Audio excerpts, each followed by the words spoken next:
जय हिंद, वंदे मातरम। दोस्तों देखो, अब टेबल को सबसे सरल तरीका क्या होता है, कोई भी टेबल हो तो बच्चों को कैसे दिखते हैं। तो सबसे सरल तरीका ये होता है कि छोटे बच्चों को कि दो दो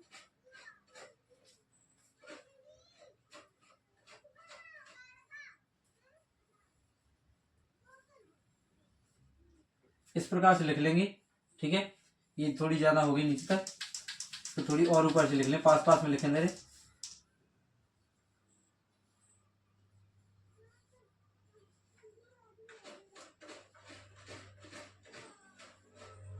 इस प्रकार से लिख लेते हैं। अब टू की टेबल लिखना है, यानी दो को पहाड़ों लिखना है, तो कैसे लिखेंगे। हम लिखते हैं कि 2 एकम 2, अर्थात 2 का एक बार गुणा करते हैं। ठीक है, और 2 दूनी इस प्रकार से, और 2 तिया 6, ऐसे लिखे। 2 एकम 2, 2 दूनी 4, 2 तिया 6, 2 चौको 8, 2 पंचे 10, 2 इच्छक 2 इच्छके 12, 2 सत्ते 14, 2 अट्ठे 16, 2 नम 18, 2 इधम 20। इस प्रकार से हम टेबल लिखते जाते हैं। तो यहां पर अभी हमने किसकी टेबल लिख दी, 2 की टेबल लिख दी। अब लिखेंगे हम इसी प्रकार से 3 की।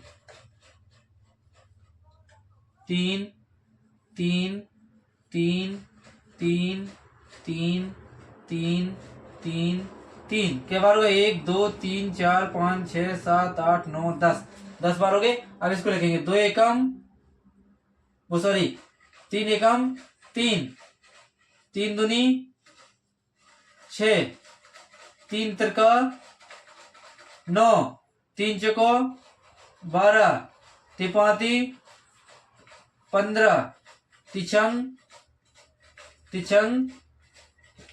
18, तिसाती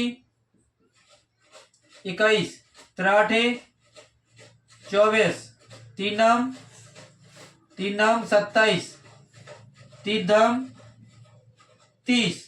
इस प्रकार से हम सभी टेबल लिखते जाएंगे और पढ़ते जाएंगे। तो यहाँ पर क्या है, 2 और 3 की टेबल सुनाई दिखाइए। अब इसी प्रकार से हम क्या करेंगे, 4 की टेबल।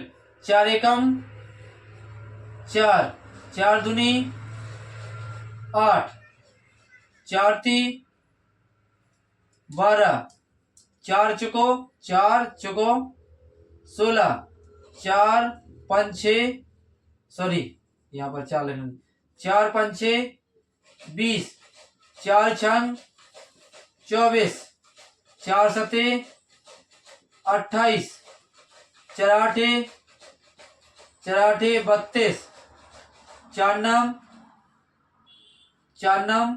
36, 4 धम 40। इस प्रकार से बच्चों हम सभी टेबल क्या करेंगे, पढ़ेंगे और याद करेंगे। ठीक है, ये हमारा टेबल लिखने का सबसे आसान तरीका है कि बच्चों को इस प्रकार से टेबल लिखेंगे, पढ़ेंगे, और सभी टेबल इसी प्रकार से 5 6 7 8 और आगे तक सीखते जाएंगे, पढ़ते जाएंगे। तो अभी हमने 2 और 3 और 4 की दी है, इसके बाद हम 5 6 7 8 इसी प्रकार सभी बच्चों को पूरी 20 तक टेबल कंप्लीट कराएंगे। तो आशा करते हैं कि टेबल समझ में आएगी, इसी प्रकार से याद करेंगे और पढ़ेंगे।